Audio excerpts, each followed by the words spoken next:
Spécialité maths avec le produit scalaire et la géométrie repérée, un exercice classique tiré ici du livre Hyperbole, c'est l'exercice 63, page 244.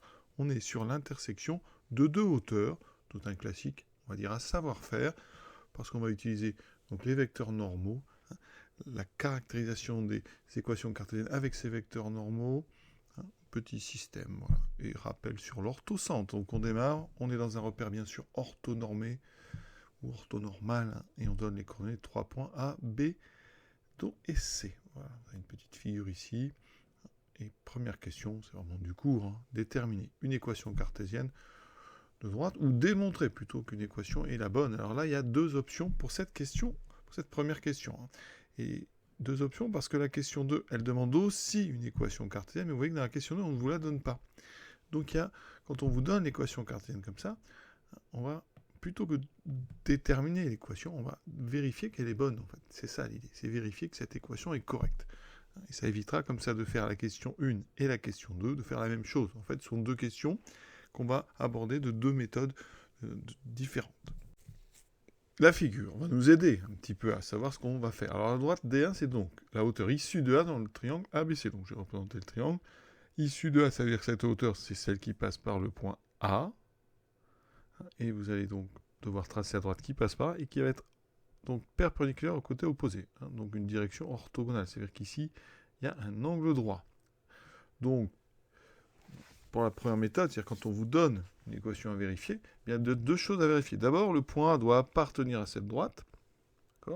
Et cette droite, eh bien, elle doit être justement, il doit y avoir un angle droit au bon endroit. Donc on doit vérifier ici une orthogonalité entre un vecteur directeur de cette droite et le vecteur BC. Ou alors, deuxième façon, trouver un vecteur orthogonal, donc un vecteur normal de cette droite, et montrer qu'il est collinaire à BC.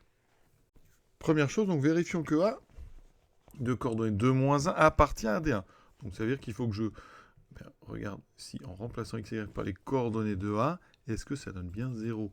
Donc je calcule 4xa plus ya moins 7, autrement dit, je vais remplacer ici le x par 2, le y par moins 1, et en enlevant 7, ça doit donner 0. Donc ça me fait ceci, je calcule, je ne dis pas que ça fait 0, je ne le sais pas encore. Donc ça me fait 4 fois 2, plus moins 1, moins 7. On va doucement, ça fait 2 fois 4, 8, moins 1, moins 7. Donc 8, moins 8. Donc 0. Conclusion. Eh bien, les coordonnées de A vérifient l'équation de D1, donc A appartient à D1. La plupart du temps, les élèves n'écrivent pas les coordonnées de A, vérifient l'équation de D1. C'est implicite, on écrit juste donc A appartient à D1. Voilà. Donc première chose, on a vérifié donc, que la droite passait bien par le point. Maintenant, il faut vérifier que la direction est correcte. Ce qui est important à comprendre, c'est qu'on est dans un repère orthonormal. Donc on peut avoir, grâce à cette équation, un vecteur normal, mais aussi un vecteur directeur, ça marcherait dans tous les repères. Donc je vais les appeler V, alors on va appeler V1. Alors vecteur directeur, et on va appeler, donc ça c'est un vecteur directeur, et directeur de D1, et je vais donner aussi un vecteur normal que je vais appeler N1. Est un vecteur normal de D1. Donc ici, le vecteur normal c'est le plus facile à trouver, parce que il suffit de prendre les coefficients de x et y dans l'équation. On a tout mis à gauche, on a une forme ax plus by plus c égale 0, donc le vecteur de coordonnées AB est normal. Donc ici, il suffit que je prenne 4, 1. Voilà. Pour un vecteur directeur, c'est un tout petit peu plus compliqué, mais c'est au programme de première. Il suffit de prendre un vecteur de coordonnées moins BA, sachant que le A, c'est le coefficient de x, donc c'est 4. Donc on va poser A égale donc 4, donc ici ça fera 4, et moins B en ordonnée, donc moins B, mais B c'est le coefficient de x c'est 1, donc ça fait moins 1. Donc je prends un vecteur V1 de coordonnées moins BA, c'est-à-dire moins 1, 4. Celui-là est directeur de D1. Le vecteur de coordonnées 4, 1 est normal de D1. Vous pouvez vérifier d'ailleurs que quand on fait le produit scalaire des deux, eh bien on a moins 1 fois 4, moins 4, plus 4 fois 1, 4, ça fait 0. Donc effectivement, on a bien ici deux vecteurs qui sont orthogonaux et non nuls. Maintenant, je vais aller calculer, donc ici, les coordonnées d'un vecteur directeur de la droite, donc ici du côté, qui donc va nous servir à construire la hauteur, donc c'est BC. Alors pour avoir les coordonnées de BC, donc on a les coordonnées de B et de C, donc C moins B, 0 moins 4, donc moins 4, 2 moins 3, moins 1. Alors si vous n'aimez pas les moins, vous pouvez aussi prendre CB, ça fait 4, 1. On peut comme ça, quand un vecteur directeur soit a des trop grosses coordonnées, on peut diviser par 2 si on veut, par 3, ou enlever les 2 moins. Donc là, je vais plutôt considérer CB, parce qu'il n'y a pas de moins. Vous remarquez que CB, eh ben, c'est en fait N1. CB est égal à N1. Donc, conclusion, ici on a de la chance, eh bien, N1 donc, est normal. Ça veut dire que CB, donc le vecteur CB, est normal. Est un vecteur normal de D1. Voilà. Autrement dit, CB est orthogonal à D1. Et donc, eh bien, d'après le cours, ça veut dire que CB, à droite, eh bien, elle est perpendiculaire à D1. Et donc, effectivement, la droite D1, elle passe par A et coupe le côté opposé perpendiculairement. Et D1 est perpendiculaire à CB. Donc, D1 est la hauteur passant par A, au triangle, bien sûr, ABC. On a répondu à la question. Donc là, c'est un cas particulier parce que quand on a calculé CB, en fait, on a retrouvé directement le vecteur normal qui était donné par l'équation. Hein. Mais sinon, vous vérifiez que vous avez un produit scalaire qui fait 0 et comme ça, vous avez bien un angle droit. Dans tous les cas, vous devez trouver le fait que le vecteur normal de V1 doit être collinéaire à CB. Autrement dit, le vecteur V1 doit être orthogonal à CB. Voilà. Ça dépend si vous utilisez de la collinéarité ou de l'orthogonalité. Hein. Donc, soit avec la droite qu'on vous a donnée, vous avez utilisé un vecteur normal, je répète, qui doit être justement collinéaire à BC, soit vous avez trouvé un vecteur directeur, donc qui est dans la direction d'un, qui doit être orthogonal à BC. Donc, c'est deux approches différentes, mais les calculs sont les mêmes quasiment. Il y en a un où vous utilisez un produit scalaire, et l'autre une collinéarité. Ça peut, vous allez utiliser par exemple le déterminant. Ou alors juste on vérifie que deux vecteurs sont collinéaires en voyant que les coordonnées sont proportionnelles. Deuxième question. Maintenant, détermine l'équation cartésienne de la hauteur des deux issue de B. Alors là, on ne vous la donne pas, donc vous allez devoir la trouver. Donc pour trouver ça, il faut utiliser déjà, donc D2, elle passe par le point. Donc déjà, D2 passe par, donc c'est la hauteur issue de B, donc D2 passe par B. Et, qu'est-ce qu'il y a? Et D2 est perpendiculaire, alors, au côté opposé, c'est-à-dire au côté AC. Donc je vais avoir besoin d'un vecteur, donc ici, directeur de AC. Donc je vais calculer les coordonnées de AC, c'est très simple. J'ai les coordonnées de A et de C, donc 0 moins 2, ça fait moins 2. 2 moins moins 1, ça fait 3. Voilà. Et donc d'après le cours, AC, AC est un vecteur normal. Un vecteur normal de D2. Hein. Et donc là, c'est très simple, parce que vous avez une équation cartésienne qui va avoir comme coefficient moins 2 et 3, les coefficients de x et y. Donc, conclusion, D2 admet une équation donc sous la forme ax plus by plus c, mais avec le a qui sera moins 2, donc moins 2x plus 3y plus c égale 0, avec le nombre c qui est un réel qu'on va déterminer grâce à l'info D2 passe par B. On écrit donc or B, le coordonnée 4, 3 appartient à D2. Vous avez bien compris, je vais remplacer x par 4, y par 3.